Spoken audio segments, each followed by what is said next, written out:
नमस्कार दोस्तों, यह एक सच्ची कहानी है। इसको जिसने सुनाया है उसकी उम्र 80 के पार कर चुकी है। यह घटना पाकिस्तान भारत अलग होने के बाद की है, जो पाकिस्तान के शहर रावलपिंडी के करीब एक कस्बे में 1950 के साल में घटी थी। उस कस्बे में एक मदारी आता था जो जानवरों के कर्तव्य दिखाकर लोगों का मनोरंजन करवाता था और अपनी रोजी रोटी कमाता था।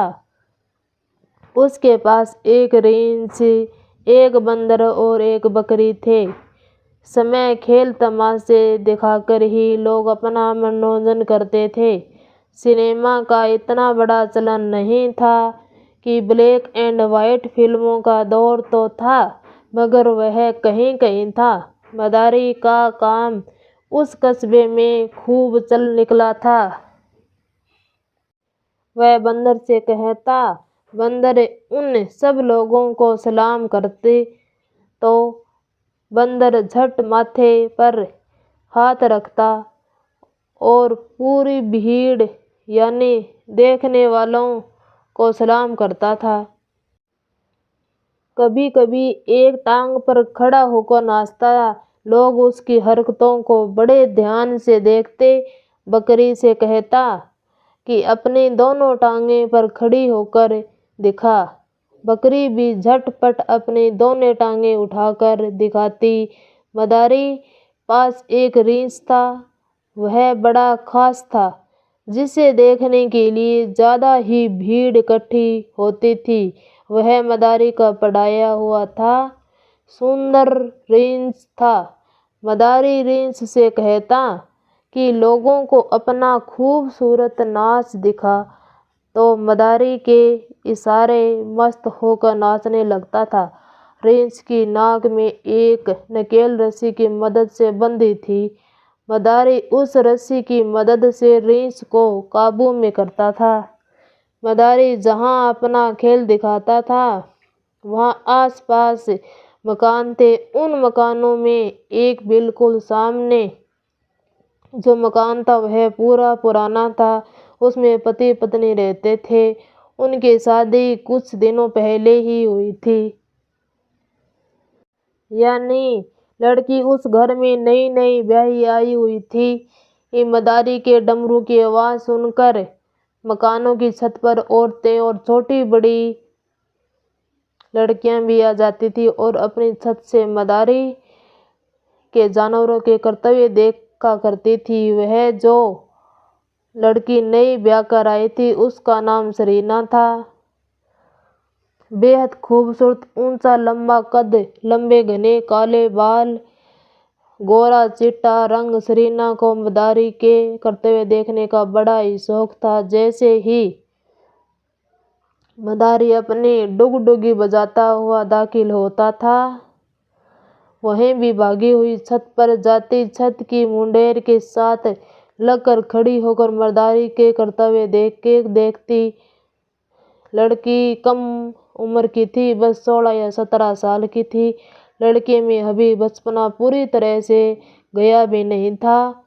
उसका बहुत मन करता था कि वह जानवरों के तमाशे देखे, मगर उसके पति ने उसे इतनी अनुमति नहीं दे रखी थी कि वह घर से कदम बाहर निकाले। यह एक सर्द की शाम का वाक्य है। उस दिन मदारी दोपहर में ही अपना कर्तव्य दिखाने अपनी जगह पहुंच गया। उसने अपनी डुगडुगी बजानी शुरू की। इधर लड़की की सरीना की ने जब मदारी की डुगडुगी की आवाज सुनी तो वह अपनी छत की तरफ दौड़ी आई।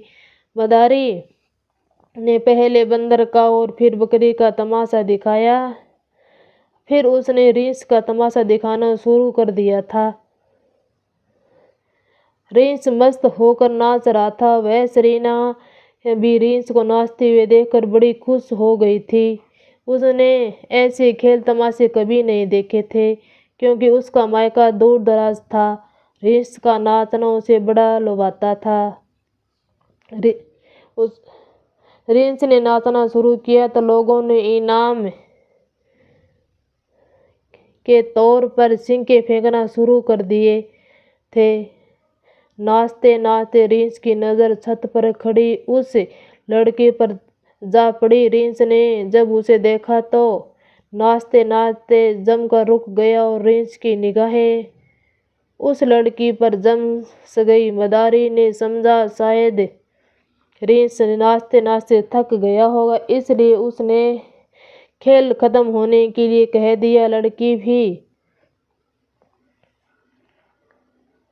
अपना सारा सामान समेटा और अपने जानवरों को रस्सी से बांधकर उन्हें खाता हुआ वहां से चला गया। इधर मदारी ने महसूस किया कि रींस ने जब से उसकी लड़की को देखा है तो वह बेचैन सा हो गया है, बार बार उसी तरफ मुड़ मुड़ कर देख रहा था। मदारी भी वह रात उसी इलाके के पास बाहर खेतों में बिताने के लिए वहीं ठहर गया था। आधी रात हुई तो रींस ने अपनी रस्सी को काटना शुरू कर दिया था।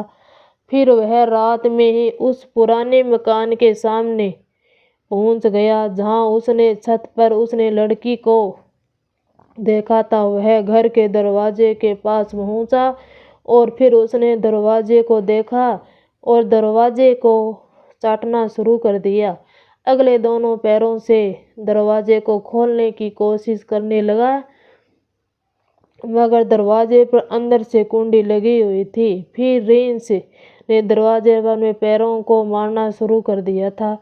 दरवाजे पर आवाज़ सुनकर सरीना का पति उठ बैठा। उसने सोचा कि रात में कौन हो सकता है, देखूं तो सही। वह दरवाजे के पास आया और पूछा कौन है, मगर कोई बोल नहीं रहा था। मगर दरवाजे के पीटने की आवाज़ लगातार अब भी आ रही थी। लड़के ने कुंडी खोल दी तो सामने रींस को देखकर वह घबरा गया।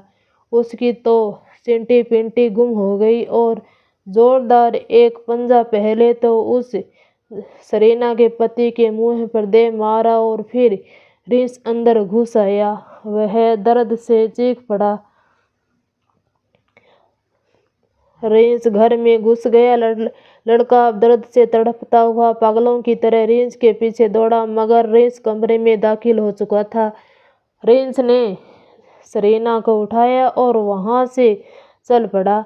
रींस अब बड़ा खौफनाक लग रहा था। लड़के ने भी जरा भी हिम्मत नहीं थी कि वह रींस को रोक सके।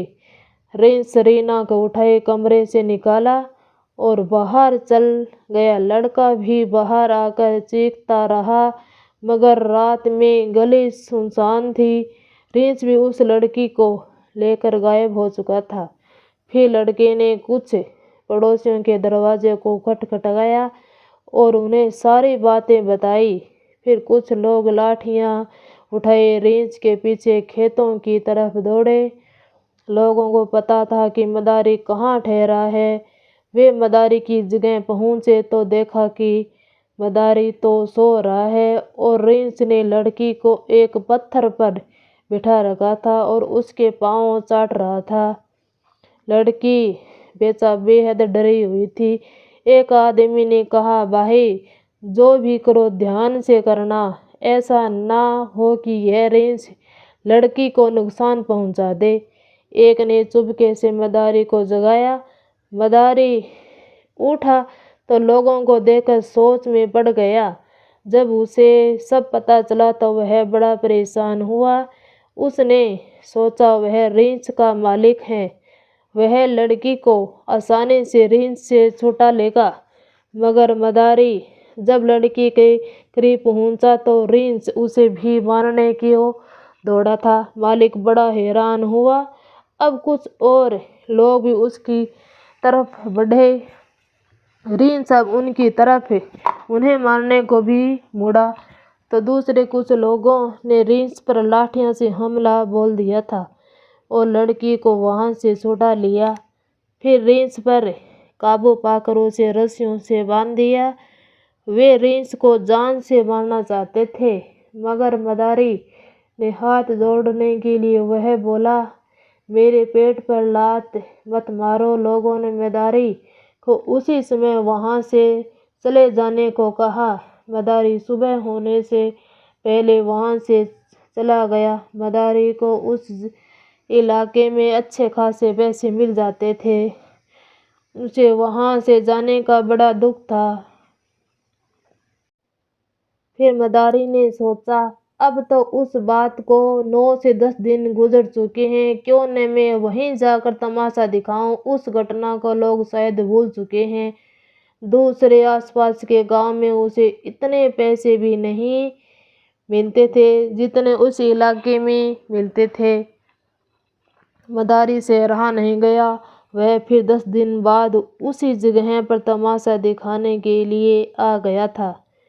कुछ लोगों ने उसे रोका भी, मगर कुछ ने तमाशा देखने की जिद की तो वह मदारी ने अपना खेल दिखाना शुरू कर दिया था। रिंस अब नाचता नाचता रुक रुक कर उसी मकान की तरफ देखता, मगर उसे छत पर वह लड़की दिखाई नहीं दी, क्योंकि उसके पति ने उसे खास हिदायत से देखी कि अब वह कभी छत पर ना आ जाए, खासकर जब मदारी खेल दिखाने के लिए आए। अब वह नाचते नाचते रिंस एकदम से उस मकान की तरफ भागने लगा।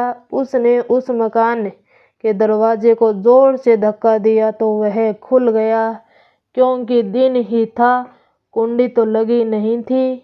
अंदर सरीना आंगन में रोटी पका रही थी। उसका पति भी वहीं बैठा था। रिंस को देखकर दोनों पति पत्नी ने जल्दी से अंदर के कमरे में जाकर दरवाज़ा बंद कर लिया था। घबराहट में कुंडी ढंग से न लगा सके सरीना को उसके पति ने कमरे में रखी एक संदूक में बंद कर दिया। तब तक रिंस ने जोर जोर से धक्का देकर कमरे के दरवाजे को भी खोल लिया। बाहर भी अफरा-तफरी मच गई थी। रिंस इतना डरावना हो गया था कि किसी की हिम्मत पास आने की भी नहीं हो रही थी। वहाँ खेल दिखाने से मना करने वालों ने मदारी को बाहर ही दबोच लिया। रिंस ने अब पहले तो सरीना के पति पर हमला किया।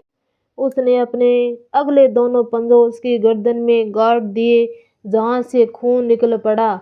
वह तो वहीं गिर पड़ा, मगर रिंस पागल होकर भांति उसी कमरे में इधर उधर घूमता रहा। फिर वह सूंघता हुआ संदूक पर जा बैठा। वह जोर जोर से संदूक को खोलने की कोशिश करने लगा। संदूक कभी दाएं कभी बाएं पटकता, मगर संदूक नहीं खुली। अंदर सरीना का सर संदूक से लगकर जख्मी हो रहा था। अंदर से उसके चिल्लाने की आवाज़ भी आ रही थी। थोड़ी देर बाद उसकी आवाज़ आनी बंद हो गई थी। थोड़ी देर रिंस में संदूक के पास साथ उठा पटकी, मगर फिर भी कोई आवाज़ नहीं आई। सरीना के पति ने वहीं दम तोड़ दिया था। फिर रिंस थोड़ा शांत हुआ और झटके से नीचे उतरा तो संदूक भी पलट गया और अब संदूक खुल गया, मगर अंदर सरीना की जख्मी लाश पड़ी थी। रिंस ने उसे सूंघा, उसके शरीर को जुबान से चाटा तो उसे यह यकीन हो गया कि अब यह मर चुकी है। अब रिंस भी शांत होकर वहीं बैठ गया। उसने अपने अगले पंजों में अपना सर रख लिया, जैसे उसके मरने का शोक मना रहा हो। उसमें लोग कुल्हाड़ी बच्छ लेकर घर से बाहर खड़े थे। जब उन्हें भी आवाज़ आनी बंद हो गई तो वे डरते डरते भीतर आए और उन्होंने रिंस पर एक साथ कुल्हाड़ी और रिंस से बरसाने शुरू कर दिए। रिंस ने उप तक नहीं रखी। रिंस की लोगों ने बोटी बोटी कर दी। मदारी भी हाथ जोड़ता रहा, मगर लोगों ने अब की बार उसकी एक ना सुनी। अगर आपको हमारी यह कहानी पसंद आई हो तो प्लीज़ वीडियो को लाइक शेयर व सब्सक्राइब ज़रूर करें। धन्यवाद।